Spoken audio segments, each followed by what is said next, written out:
Hey everyone, Shawn the SEO Geek here, having an exceptionally well hair day if I do say so myself. And today, what we want to talk about is what I call the semantic gap and why it is 2021's biggest opportunity in SEO. See, what the semantic gap is, it's a really fancy way of saying that there's a disconnect between the way that people are searching for things and the way that people are optimizing their websites. So over the dawn of how search has gone more mobile, more people are using mobile devices, much like I'm using to record this video. People are using their cell phones, their iPhones, their Androids, whatever, to do the searches for the things that they want and that they need. But what happens is, as people are using these devices, the way that they're searching for things has changed fundamentally. So people are being more conversational with the way that they're doing search. But you think about the way that SEO is done and the way that we think about keywords traditionally, it's more static. It's more kind of elementary. You know, we write content for our websites in a very similar way to the way that we would write a paper for school. So it's very theoretical, very rigid in that manner. So what we can do to bridge that gap, like all SEO, all it ever has been, is bridging the gap between what somebody is searching for and what Google determines to be the highest quality. What Google is having a hard time with is connecting the dots between what people are searching for and what is present on the web. Again, because the way that we write is so much different than the way that people talk and the way people search now.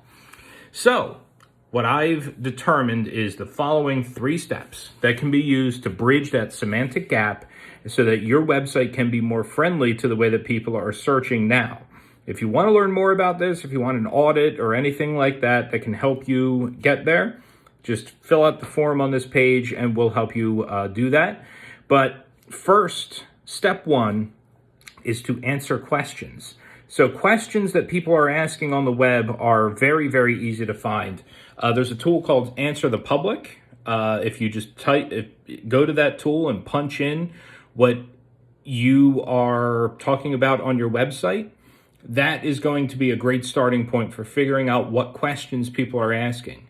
And, you know, when you're answering a question, you tend to be more natural.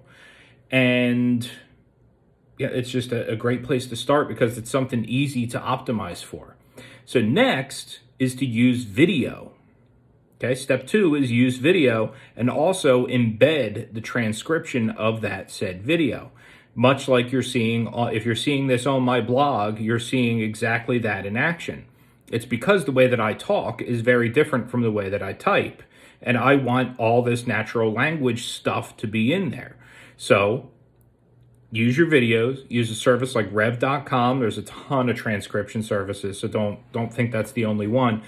And go ahead and get those transcriptions and embed them into the posts. It's going to help Google understand what it is that you're saying in a language that matches up with the way that people search now. And step number 3 is to use the same language that your customers use. And I don't mean English versus Spanish versus Russian or anything like that. What I mean is the exact words that you use need to match the exact words that your customer uses. I learned this the hard way while I was initially beginning to market my business.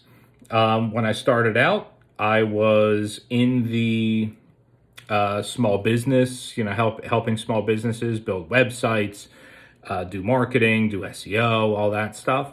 And I came from the big agency, big corporate background. So I was using words like revenue. And small businesses use words more like money. Just little things like that. So make sure you're using the exact language patterns that your customers are using. Talk the way that your customer talks, and it's going to help you create more of a connection. And really, at the end of the day, what is most interesting about all of this is how much Google is investing in natural language processing technology.